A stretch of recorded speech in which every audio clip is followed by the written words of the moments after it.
السلام علیکم ورحمۃ اللہ وبرکاتہ۔ جی ہاں ناظرین، میں ہوں مفتی عباد الرحمن صدیقی۔ استقبال ہے آپ کا اسلام فرسٹ یوٹیوب چینل میں۔ حضرت حسین اگر یزید کو دشمن سمجھتے، خدا کی قسم ایک بار بھی نہ کہتے تو مجھے چھوڑ دو، میں یزید سے ملاقات کر لوں۔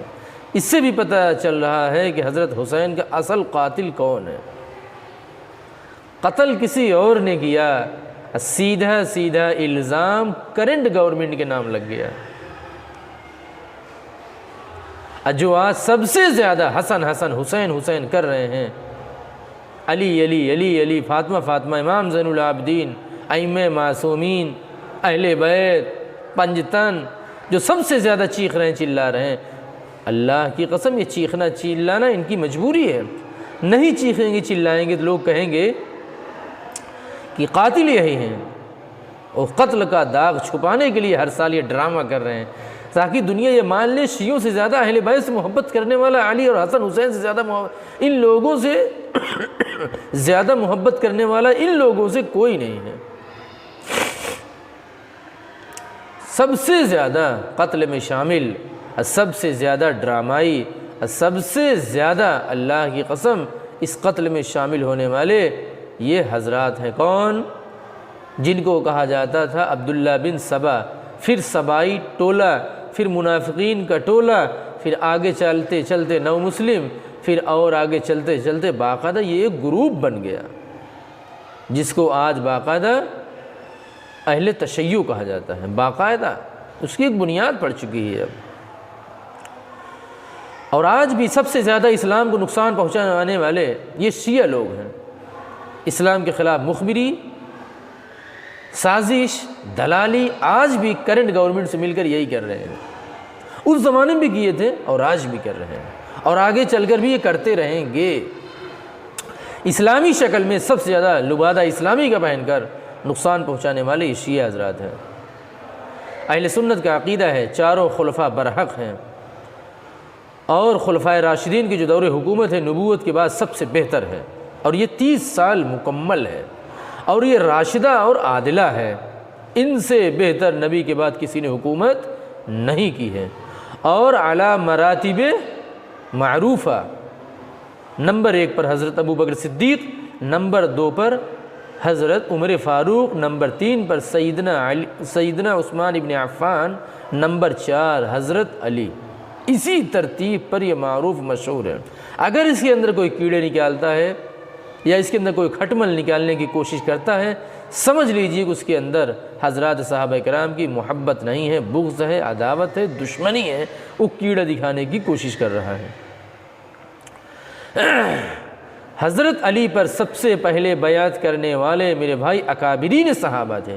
کچھ لوگ کہتے ہیں یہ بلوائی لوگ پہلے تھے، ایسا نہیں ہے۔ یہ حضرت علی پر الزام نہ لگائیں، صحابہ کرام کی نیت پر حملہ نہ کریں، ورنہ ایمان بالرسالت مجروح ہو جائے گا۔ وَيُزَكِّيهِمْ وَيُعَلِّمُهُمُ الْكِتَابَ، جس کو نبی صلی اللہ علیہ وسلم نے پاک کیا ہے، اور اللہ نے ثابت بھی کیا کہ ان لوگوں نے ان کو اچھی طرح پاک کیا ہے، کہ نبی نے ان لوگوں کو اچھی طرح پاک صاف کیا ہے، پھر یہ مجروح ہو جائے گا۔ نبی کی محنت کو سمجھ لیجئے آپ نے پانی کر دیا۔ اس لیے صحابہ کرام کی محنت پر حملہ نہ کریں۔ حضرت علی پر سب سے پہلے بیعت کرنے والے اکابرین صحابہ تھے، اور یہ بلوائی اور یہ سبائی، یہ منافقین، یہ اہل تشیع اپنی مفاد کے لیے شامل تھے، مجبوری تھی۔ ساتھ میں رہیں گے تبھی پتہ چلے گا کہ ہمارے خلاف کون کون مطالبے کر رہے تھے، ڈیمانڈ کر رہے تھے قصاص کا۔ اس لیے حضرت علی پر یہ الزام بالکل نہ لگائیں۔ حضرت علی رضی اللہ تعالیٰ نے ممکن حد تک حضرت عثمان ابن عفان کو بچانے کی کوشش کی، اور اپنی اولادوں کو ان کی خدمت میں لگایا، حفاظت میں لگایا، ممکن حد تک سب کچھ کیا، لیکن اس کے باوجود بھی مکمل کامیابی نہیں مل سکی، اور ایک مضبوط خلیفہ اور ایک مستحکم خلافت کو ان لوگوں نے منتشر کر کے رکھ دیا۔ حضرت علی اور حضرت معاویہ، ان دونوں کے درمیان کچھ اختلاف تو یقیناً تھا، بہت مشہور اختلاف ہے۔ حق پر کون ہے؟ یقیناً حضرت علی تھے، لیکن خطا پر کون؟ حضرت امیر معاویہ رضی اللہ تعالیٰ عنہ تھے۔ حضرت امیر معاویہ رضی اللہ تعالیٰ عنہ مکمل صورتحال سے واقف نہیں تھے، اس لیے تو دمشق میں تھے، اور حضرت علی مدینے میں تھے، مکمل صورتحال سے یہی واقف تھے حضرت علی رضی اللہ تعالیٰ عنہ۔ وہ 1000 کلومیٹر دور تھے، وہ سمجھ رہے تھے کہ مستحکم خلافت اور ایک مضبوط خلیفہ کو انہوں نے شہید کر ڈالا ہے، اور ان لوگوں کا ایک بہت بڑا گروہ بن چکا ہے، ان کے خلاف اگر بروقت کوئی کارروائی کی جائے گی تو مزید انتشار پھیل جائے گا۔ اور یہ صورتحال اچھی طرح وہ نہیں سمجھ رہے تھے حضرت امیر معاویہ رضی اللہ تعالیٰ عنہ، اور حضرت علی مکمل سمجھ رہے تھے، اس لیے ان کو حق پر کہا جاتا ہے اور انہیں خطا پر کہا جاتا تھا۔ وہ معذور تھے، وہ معذور تھے اور مأجور تھے، پھر بھی ان کو 1 گنا ثواب ملے گا۔ مجتہد کو اپنی محنت پر ثواب تو ملنا ہی ملنا ہے، اگر حق پر ہوتا ہے تو 2 گنا، ورنہ 1 گنا تو اس کو ملنا ہی ملنا ہے۔ حضرت علی رضی اللہ تعالیٰ عنہ بالکل دیکھنا نہیں چاہتے تھے قتل کرنے کے بعد یہ بلوائی ہماری فوج میں اور ہمارے ساتھ اور ہمارے ارد گرد اور ہمارے دارالسلطنت کوفہ میں نظر آئیں، وہ بالکل نہیں چاہ رہے تھے۔ اور ادھر حضرت امیر معاویہ رضی اللہ تعالیٰ عنہ صورتحال کو کنٹرول میں کیے، بیعت کیے بغیر،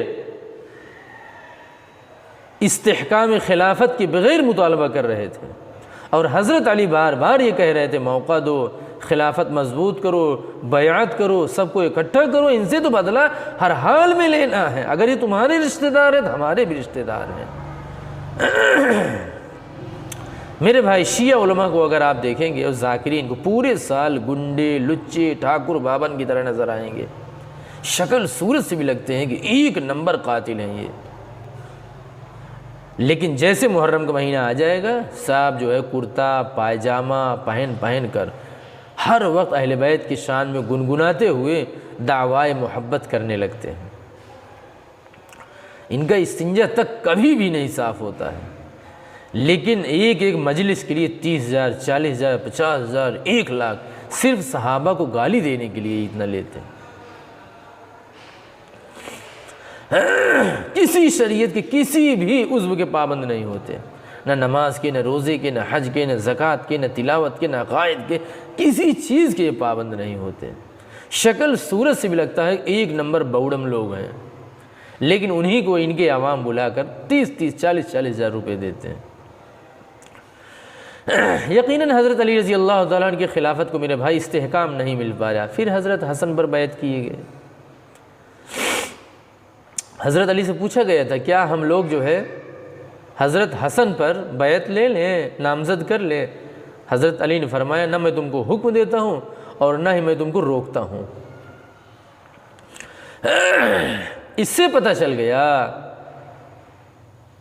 کہ باپ کے بعد بیٹے کی خلافت حرام نہیں ہے، اگر حرام ہوتی تو حضرت علی فوراً کہہ دیتے کہ میں باپ ہوں، میرے بعد اب حسن کی خلافت حرام ہوگی۔ اس سے پتہ چل گیا کہ باپ کے انتقال کے بعد بیٹے کی خلافت اگر وہاں جاری ہو جائے تو حرام نہیں، اس کی گنجائش بھی ہے۔ نہ میں ان کو حکم دیتا ہوں اور نہ میں روکتا ہوں، وَأَمْرُهُمْ شُورَىٰ بَيْنَهُمْ، مشورہ سے کام لے لینا۔ اللہ تبارک و تعالی ہمیں اور آپ کو توفیق عمل دے۔ جزاک اللہ۔